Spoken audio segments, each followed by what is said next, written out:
John Wayne Gacy, el payaso asesino. El lector que a partir de ahora va a adentrarse en la historia real de John Wayne Gacy descubrirá que el mal humano se esconde en lugares todavía menos accesibles que una arteria cerebral colapsada, la que tenía Gacy desde que se cayera en el jardín de su casa cuando era niño y que, según algunos expertos, transformó su cerebro en una mente psicopática. Quizás el mal anide en las entrañas del alma de algunos hombres que parecen, pero solo parecen, buenos. No cabría otra forma de calificar a un ciudadano tan ejemplar como John. Era un eficaz hombre de negocios, dedicado plenamente a hacer crecer su empresa de albañilería y decoración, a cuidar de su casa, a amar a su segunda esposa y a cultivar las relaciones sociales. El tiempo libre siempre lo dedicaba a los demás, organizaba las fiestas vecinales más famosas del barrio, se vestía de payaso y amenizaba las tardes de los niños ingresados en el hospital local. Incluso fue tentado por la política y se presentó como candidato a concejal. Y lo habría llegado a ser si no se hubiera cruzado en su camino el joven Jeffrey Rignall y su tenaz lucha por la supervivencia. El 22 de mayo de 1978, Rignall decidió salir a tomar unas copas en alguno de los bares del Newtown de Chicago. Mientras paseaba, ya de noche, un coche le cortó el paso. Un hombre de mediana edad y peso excesivo se ofreció para llevarle a la zona de bares más famosa del lugar. Rignall, osado, despreocupado, acostumbrado a viajar haciendo autostop y, sobre todo, harto de pasar frío, aceptó la invitación sin sospechar que aquel hombre, en un descuido, le iba a atacar desde el asiento del conductor y a taparle la nariz violentamente con un pañuelo impregnado de cloroquino. Lo siguiente que Rignall pudo recordar fue la imagen de su nuevo colega desnudo frente a él, exhibiendo una colección de objetos de tortura sexual y describiendo con exactitud cómo funcionaban y cuánto daño podrían llegar a producir. Rignall pasó toda la noche aprendiendo sobre sus propias carnes mancilladas una y otra vez la dolorosa teoría que su secuestrador iba explicando. A la mañana siguiente, el joven torturado despertaba bajo una estatua del Lincoln Park de Chicago, completamente vestido, lleno de heridas, con el hígado destrozado para siempre por el cloroformo, traumatizado pero vivo. Tenía el triste honor de ser una de las pocas víctimas que escaparon a la muerte después de haber pernoctado en el salón de torturas de John Wayne Gacy. En solo 6 años, 33 jóvenes como él vivieron la misma experiencia, pero no pudieron contarlo. A veces, el camino hacia el mal es inescrutable, se esconde y aflora, parece evidente y vuelve a difuminarse. Toda la vida de Gacy resultó una constante sucesión de idas y venidas.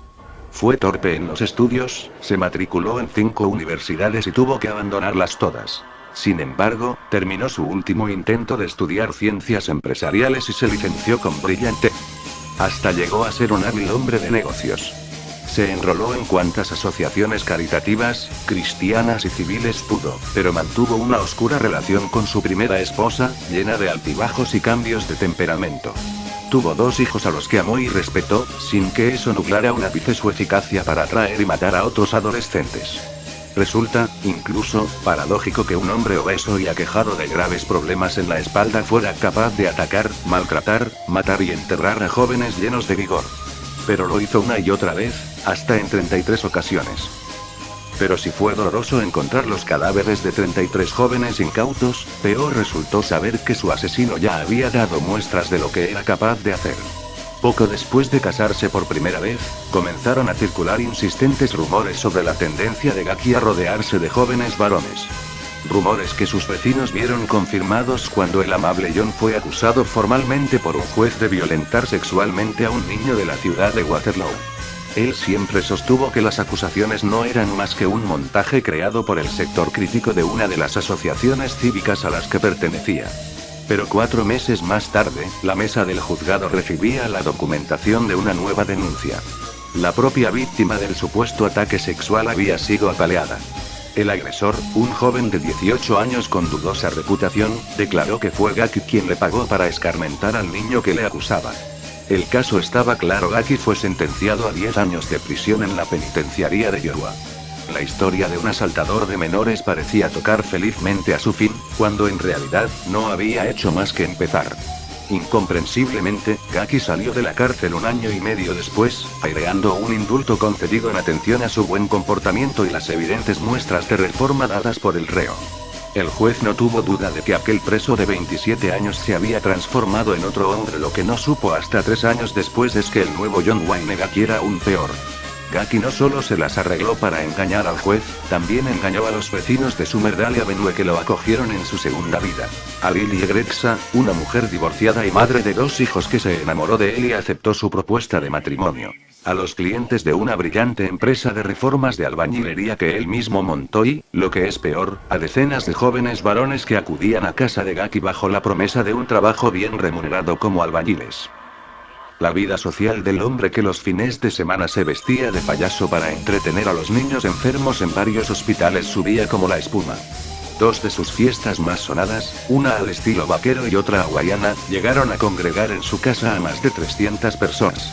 Todas regresaron a sus domicilios comentando 2 cosas: lo agradable que era aquel ciudadano regordete, bonachón y trabajador, y lo mal que olía su jardín. Porque era la comidilla del barrio que un terrible hedor fluía por las calles cercanas a la casa de Gaki y su segunda esposa. Esta estaba convencida de que bajo las canquerías de su casa había algún nido de ratas muertas. Él aseguraba que el olor se filtraba desde un vertedero cercano y siempre estaba posponiendo una supuesta visita al ayuntamiento para tratar de arreglar el problema. Ningún vecino supo reconocer el tufo de los restos humanos, por eso, ninguno llegó a sospechar el acontecimiento que estaba a punto de sacudir la armoniosa vida de Sumerdale Avenue. En diciembre de 1978, la madre del joven de 15 años Robert Piest empezó a impacientarse al ver que no regresaba del trabajo. El chico se ganaba un dinero extra ayudando en una farmacia, y estaba a punto de entrevistarse con un tal Gaki que le había ofrecido mejorar su situación si trabajaba como albañil para él. La desaparición de Robert fue puesta en conocimiento del teniente Kozentak del departamento de policía de Des Plaines. Entre sus pesquisas, el agente hizo una llamada de Gaki, ya que su nombre aparecía entre los papeles del chico. Por supuesto, el ciudadano Gaki no acudió a la cita, se excusó diciendo que estaba enfermo, pero se presentó voluntariamente en la comisaría al día siguiente.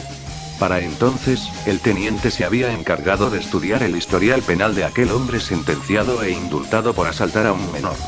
Aunque Gaki negó cualquier relación con Piest, la policía logró una orden de registro de su domicilio en la que se incautó del más completo arsenal de instrumentos de tortura jamás visto en la región. Pocos días hicieron falta para lograr que Gaki confesara y entregara a la policía un detallado plano del jardín de su casa, en el que había marcado los lugares donde yacían los 33 cadáveres. En su declaración final, la vida del payaso asesino pareció sacada de una película de terror. Durante el juicio, Gaki aseguró que existían 4: John el contratista, el payaso, el vecino y el asesino, y constantemente respondía con las palabras de uno y de otro. Lo que no pudo explicar fueron los motivos que le llevaron a dejar con vida al joven Rignall, cuya declaración sirvió para mandar al criminal a la camilla donde se le aplicó una inyección letal el 10 de mayo de 1994. Sus últimas palabras fueron: «Bésame el culo».